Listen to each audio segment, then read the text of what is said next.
Amigos telespectadores da Rede Vida de Televisão e do programa Páginas Difíceis da Bíblia. Nós tínhamos encerrado a semana passada falando a respeito da função de João, que era batizar, preparando para um segundo batismo, não é? Que ele não sabia exatamente qual seria. Então, padre, deixa eu fazer um parênteses aqui, até para o nosso telespectador lá entender. O Benedictus, né? Serás profeta do Altíssimo, ó menino, pois irás andando à frente do Senhor. Então, este texto em Lucas também foi ajustado para poder... Os hinos lucanos são todos hinos, a meu ver, cristãos. Cristãos, sim. Pós-pascais, adaptados por Lucas à boca dos respectivos personagens. No caso do hino do Benedictus, de Zacarias, que você acaba de citar, esses dois versículos foram inseridos. Eles escapam totalmente da trama do hino. E tu, menino, serás chamado profeta do Altíssimo. Mas isso aparece assim, abruptamente, sem ser preparado. Ali se vê a mão de Lucas para datar um velho hino cristão à boca de Zacarias. Padre, perdão. Não, é que isso é importante, essa colocação, a fim de que as pessoas também entendam que tem essa questão da mão do evangelista, né? No Magnífica de Nossa Senhora ele fez a mesma coisa. Um versículo apenas: doravante todas as gerações me chamarão bendita. Só, o hino já estava mais ou menos feito. Padre, eu ia fazer uma pergunta. No final do nosso programa, semana passada, eu perguntei ao senhor se nós podíamos dizer que aquele batismo na água e no fogo poderia ser uma antecipação de um juízo final. E eu escatológico. E eu disse afirmativamente. Não me lembro o que falei, mas é claro que sim. Então, para João, que vivia num ambiente escatológico, aquele seria o ato final. Eu perguntaria, padre, o batismo é o ato que inaugura a vida de um cristão? Não. João não estava absolutamente pensando em batismo cristão. De jeito nenhum. Só de depois de mim virá um outro que imergirá no oceano da santidade de Deus através do seu Espírito Santo. Basta.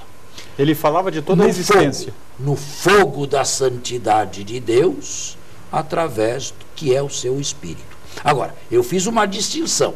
Um fogo destruidor para quem não se convertesse, um fogo, quem sabe, purificador para quem se tivesse convertido e recebido penitentemente o seu batismo. O batismo cristão, que nada tem a ver com tudo isso, é alguma coisa de estranho. Mas sobre isso eu não gostaria de falar agora. Jesus nunca batizou em vida. Nunca Jesus batizou. Jesus nunca mandou que ninguém fosse batizado em vida. E disse as condições para se entrar no reino de Deus: converter-se e tornar-se criança. Agora, como foi que logo depois da morte e ressurreição de Jesus aparece o batismo cristão? É um corpo um tanto estranho, não preparado. Sim. Agora, analisando a partir disso que o senhor está falando, porque para quem está em casa lá, está entendendo que aquilo faz parte, que Jesus disse aquilo. Jesus disse o quê?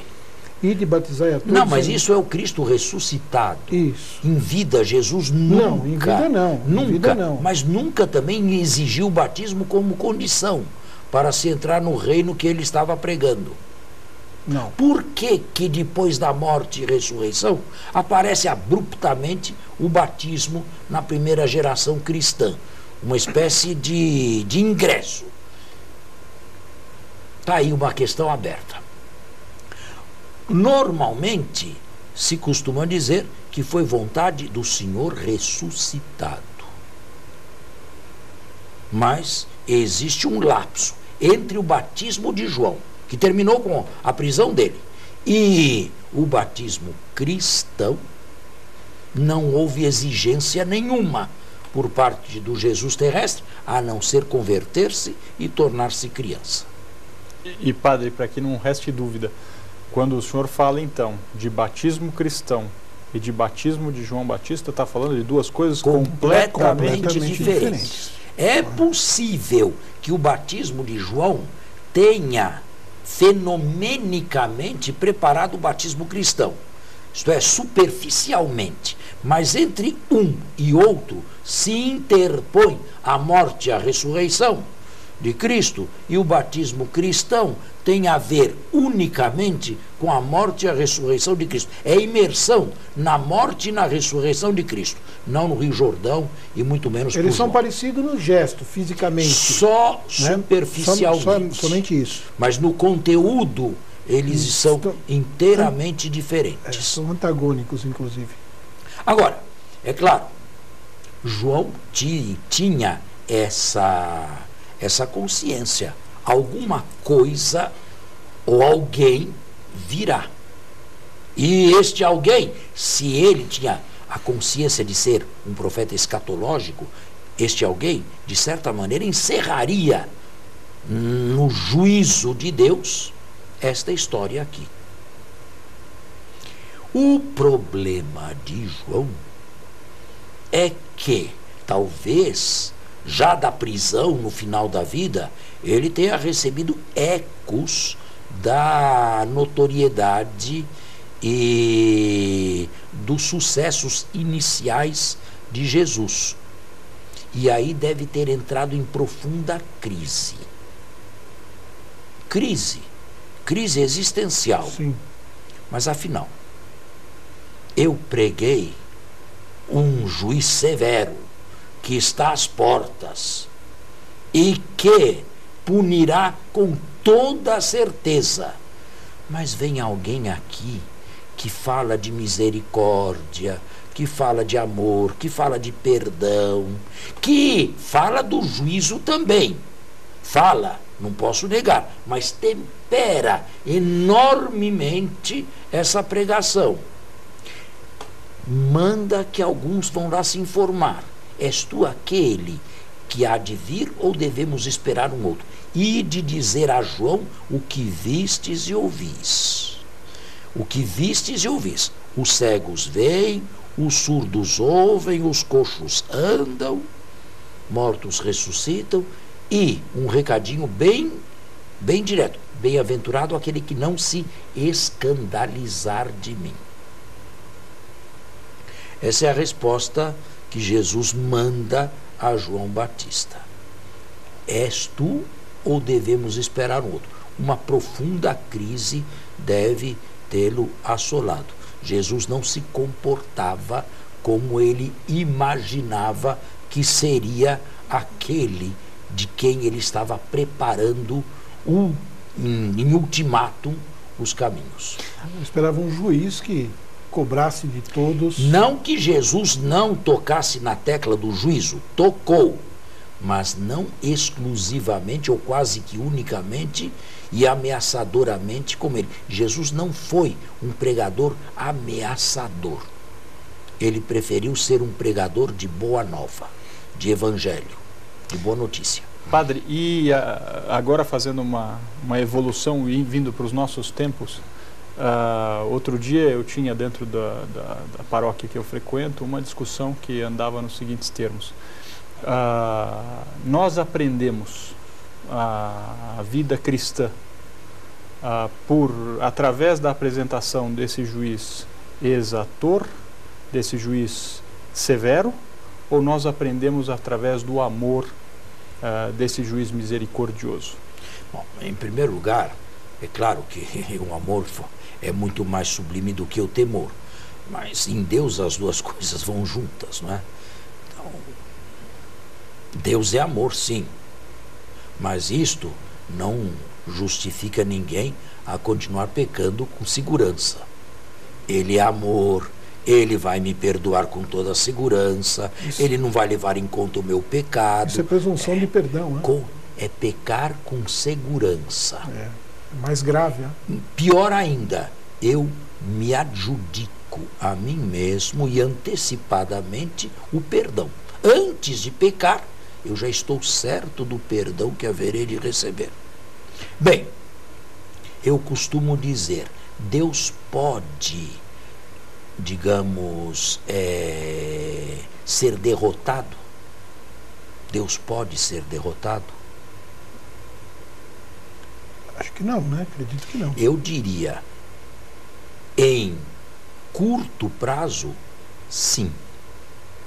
Eu pequei com segurança e não me aconteceu nada. Tá bem, tá bem.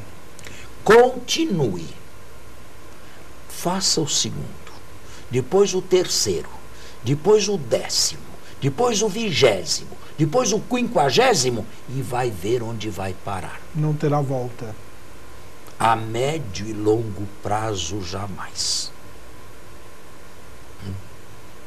Ele é paciente, ele é bondoso, é compassivo, dá tempo para o arrependimento, mas não é ele que vai voltar atrás.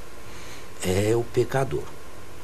E falando nisto, nós temos ainda um minuto antes do intervalo. Né?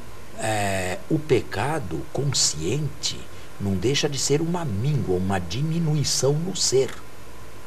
Porque quem dá as costas para Deus, que é o ser, o próprio ser, necessariamente tem que decrescer ontologicamente. Não é simplesmente uma transgressão de uma lei jurídica, não. É uma míngua ontológica. É uma opção para o nada. Dou as costas ao tudo e prefiro nada. Vamos fazer um intervalo e continuamos. Não resta dúvida que João Batista foi uma figura providencial. Que ele tenha tido conhecimento ou não, ele preparou os caminhos de Jesus.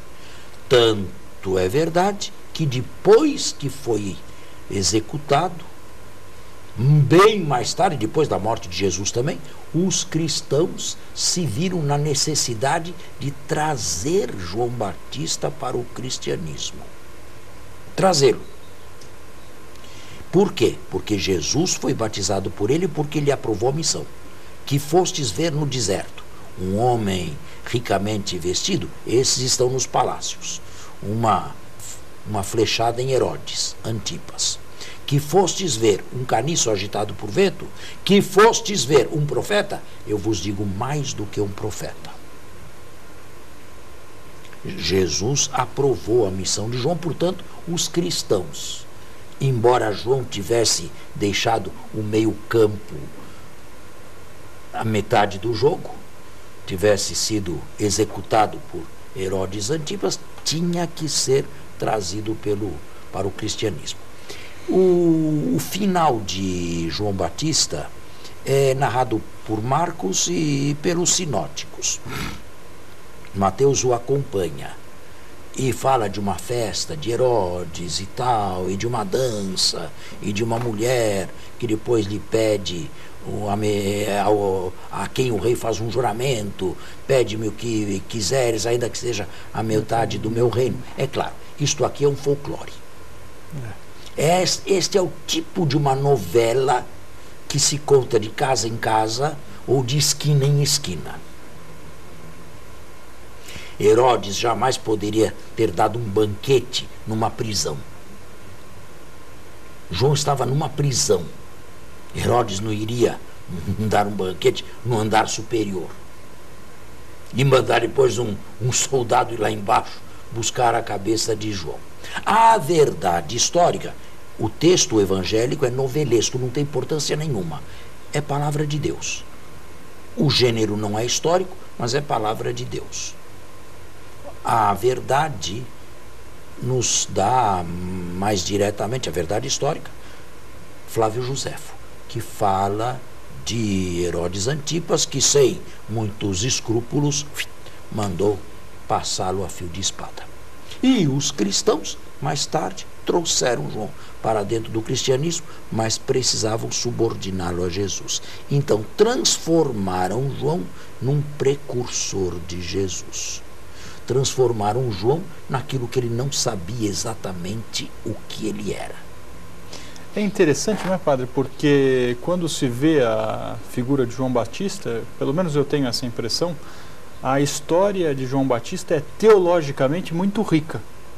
Então até vai em direção do que o senhor está concluindo, que é dizer que realmente parece que as coisas foram bem organizadas de forma que teologicamente nos anos um 20 sentido, da Palestina, houve duas figuras gigantescas enviadas por Deus, João Batista e Jesus, ambos executados.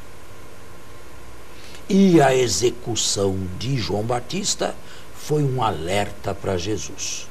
Uma nuvem escura no céu azul da pregação do reino de Jesus. Pode ser que meu futuro seja esse também. Foi, se costuma dizer hoje, precursor na vida e precursor na morte também. Agora, é interessante. A liturgia não podia fazer mais do que unir, mas ao mesmo tempo subordinar. A teologia, a exegese e depois a liturgia. Mas subordinar João Jesus. O último evangelho, o quarto evangelho, é polêmico com relação a João Batista.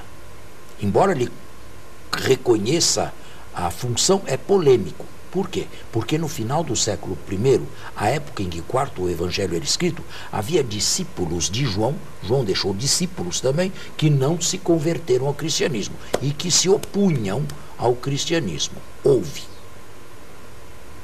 Então, as alusões a João Batista no quarto evangelho são sempre alusões um tanto polêmicas. Ele veio para dar testemunho da luz, mas ele não era a luz.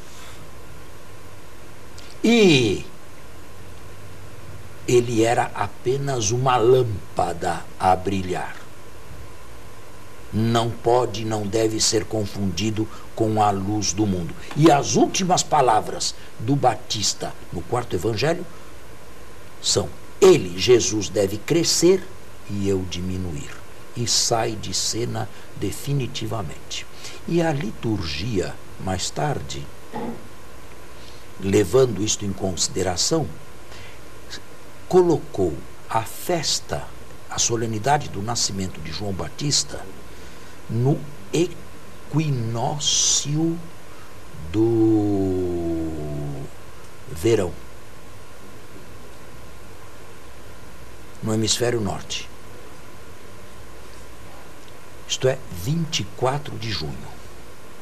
24 de junho, no hemisfério norte, foi lá que tudo se passou. 24 de junho é o dia mais longo e a noite mais curta.